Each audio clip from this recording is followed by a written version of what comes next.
시청자 여러분 안녕하십니까? 국현호입니다. 안녕하세요. 전주리입니다. 5월 25일 남북의 창 시작합니다. 먼저 오늘 준비한 주요 소식부터 보시겠습니다.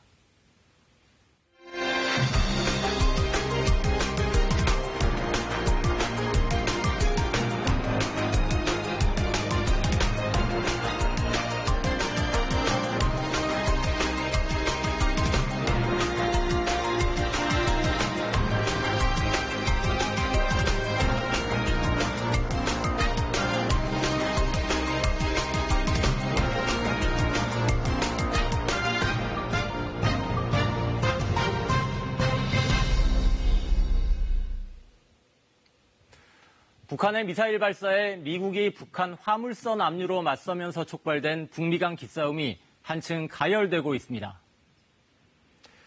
북한이 국제사회를 무대로 여론전에 나섰지만 미국은 오히려 제재를 더 강화하겠다며 맞불을 놓고 있는데요.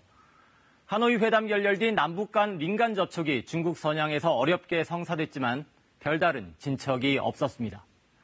꽉 막힌 남북 그리고 북미 간 협상. 뾰족한 해법 찾기가 참 쉽지 않아 보입니다. 정은지 리포터입니다. 김성 유엔 주재 북한 대사가 기자회견을 자청했습니다. 미국이 지난 9일 북한 화물선 와이즈 어니스토호가 대북 제재를 위반했다며 선적을 압류하고 몰수 소송을 하자 국제사회를 향해 위법성을 제기하고 나선 겁니다.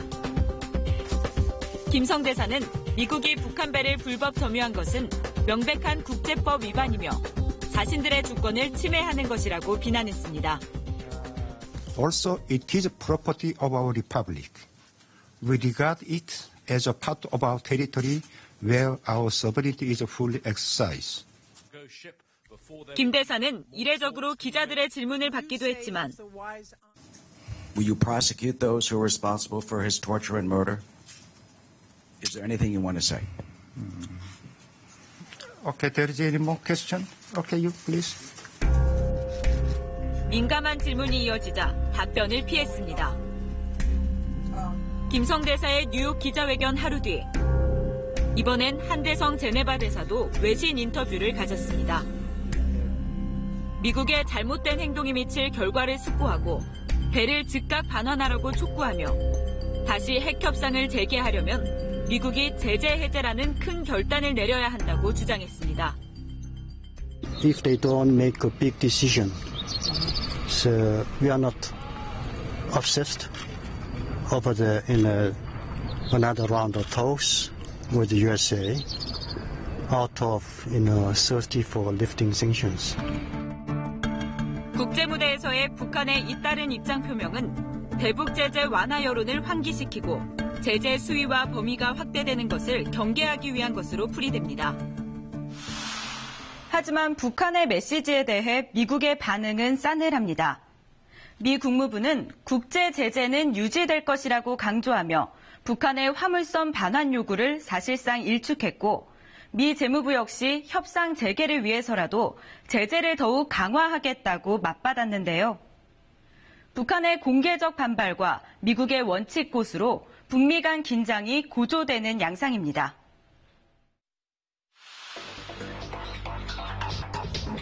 조총련기관지 조선신보의 지난 18일자 기사입니다. 하노이 협상이 결렬된 것은 미국이 북한의 일방적 핵무장 해제와 선핵 포기를 요구했기 때문이라고 주장했습니다.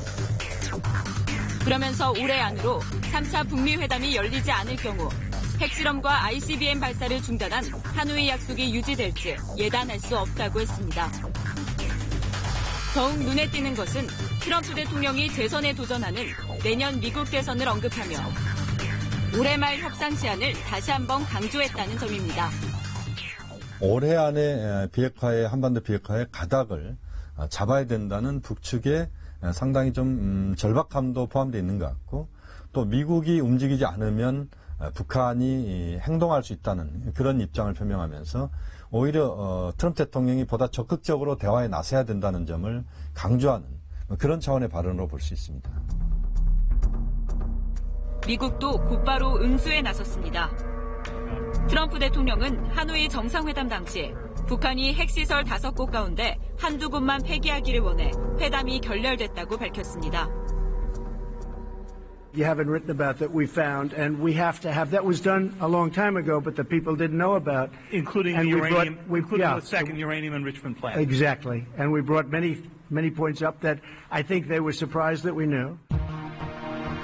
트럼프 대통령이 구체적인 핵시설 개수를 언급한 것은 처음으로 협상 결렬의 책임을 북한에 돌리며 북미 대화 교착에 대한 부담을 덜기 위한 것으로 풀이됩니다. 이번 언급이 이란의 핵 보유를 허용하지 않겠다고 말하는 가운데 나왔다는 점에서 북한의 비핵화를 다시 한번 압박한 것이란 해석도 나옵니다. 이란의 경우는 군사시설 내에 핵시설을 은폐했을 가능성이 지적되고 있습니다.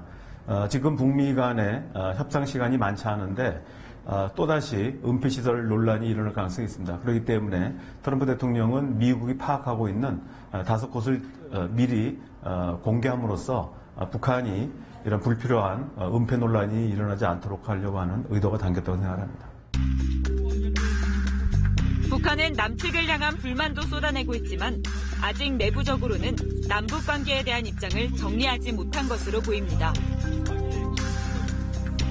철원 비무장지대 내 화살머리 고지. 우리 군의 유해 발굴 작업이 한창입니다. 한 사람의 것으로 추정되는 완전 유해가 여러 구 발굴됐고 지난 15일에는 국군으로 추정되는 유해가 계급장, 철모와 함께 발견되기도 했습니다. 올해 4월부터 유해 발굴을 시작하자는 우리 측 제안에 북한이 응답하지 않으면서 우리 군은 지난달 1일 단독으로 발굴 기초 작업에 들어갔습니다. 공동으로 하기 위해서 아래 남쪽에서 저희가 준비 작업을 하고 있고요. 북측의 움직임에 대해서는 현재 제가 구체적으로 들은 바는 없습니다. 북측은 우리 정부의 개성공단 기업인 방북 승인과 인도적 지원 결정에 대해서도 아직까지 반응을 내놓지 않는 상황입니다. 정부가 내놓은 대북 지원책이 개성공단 재개 등을 염두에 두고 있는 북한을 만족시키기엔 역부족이기 때문이란 해석과 함께 정부의 대북 지원이 한미 워킹그룹의 논의에 따라 이뤄지는 것을 못마땅해 하기 때문이란 분석도 나옵니다. 정부 당국자는 이런 북한의 무반응이 내부적인 정비 때문일 수도 있다고 밝혔습니다.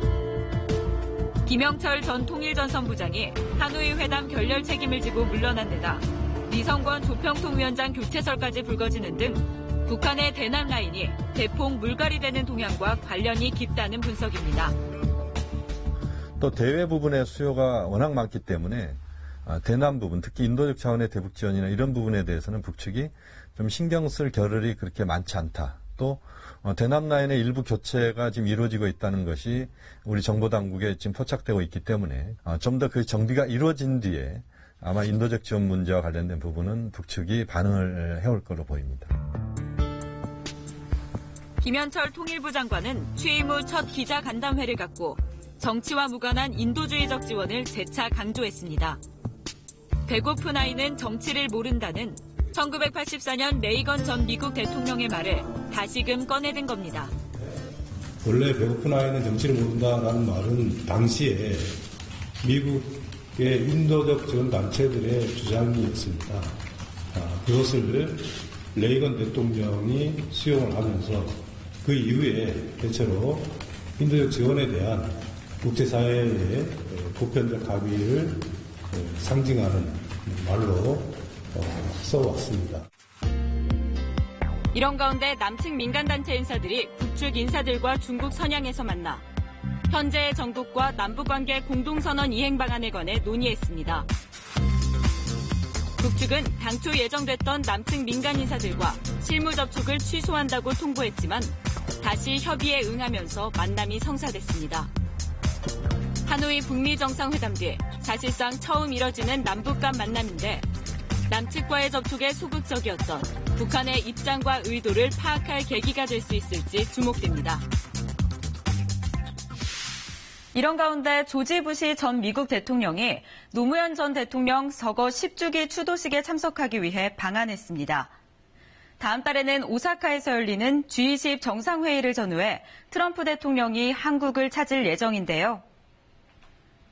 한 달 새 전현직 미국 대통령이 모두 한국을 방문하는 건데 북미 간 비핵화 협상 교착 국면에서 이뤄지는 만큼 대화 재개의 모멘텀이 될 수 있을지 관심을 끌고 있습니다. 노무현 전 대통령의 전 임기를 함께했던 부시 전 대통령. 2차 북핵 위기가 불거졌을 때에는 대북 문제로 대립하기도 했지만 육자 회담을 성사시키며 힘을 모았고 좋은 파트너로 발전했습니다. 한미 동맹 관계는 지금 지난 50년 동안 그야말로 돈독하게 발전해 왔으며 앞으로도 50년 이상 더욱더 돈독하게 발전할 것이라는 점에 대해서 합의에 도달했습니다. We of course discussed the need to have a nuclear weapons-free Korean peninsula. I assured the President we will continue to work to achieve a peaceful solution. 부시 대통령이 노무현 전 대통령 서거 10주기에 맞춰 한국을 다시 찾았습니다. 2009년 퇴임 후 화가로 변신해 재임 기간 만난 세계 지도자들을 그려온 부시 전 대통령은 직접 그린 노 전 대통령의 초상화를 유족에 선물했습니다. President No stood for what he believed was best for his country. 일각에선 부시 전 대통령이 재임 시절 한반도 평화 체제에 큰 관심을 쏟았고 현재도 미 보수권에서 영향력을 갖고 있는 만큼 이번 방한이 북미 비핵화 협상 진전에 긍정적 영향을 줄 수 있을지 주목하고 있습니다. 이와 함께 트럼프 대통령이 다음 달 한반도를 직접 찾는 만큼 대화 동력을 살리기 위한 대북 메시지가 나올지도 관심입니다. 정부는 한미 정상회담 전 남북 정상회담 개최를 추진하려는 움직임을 보이고 있습니다. 정부 고위 당국자는 4차 남북 정상회담은 2차 판문점 정상회담과 유사한 형식이 될 가능성도 있다며 형식과 의전에 구애받지 않는 실무적 성격의 회담이 될 수도 있다고 밝혔습니다. 지난 4월 11일에 있었던 한미 정상회담은 하노이 회담 결렬 이후에 북한 내에서 혹시 대화 중단하지 않을까 이런 거에 대한 우려 때문에 비핵화 협상의 동력을 마련하는 데 목적이 있었습니다. 6월 말경에 G20 정상회담을 계기로 해서 트럼프 대통령이 서울을 방문하게 된다면 이때는 비핵화 협상의 동력을 넘어서서 현재까지 드러나 있는 북한과 미국 간의 이견을 상당 부분 좁힐 수 있는 이런 중요한 계기로 만들어야 된다고 생각합니다. 북한의 미사일 도발에도 정부가 인도적 대북 지원을 발표하고 개성공단 기업인 방북을 허용키로 한 것은 대화 동력을 살리겠다는 한미의 공통된 메시지였습니다. 북한이 한국과 미국의 선의를 그대로 받아들이고 대화의 틀로 복귀하는 행동으로 답할 수 있길 기대해 봅니다.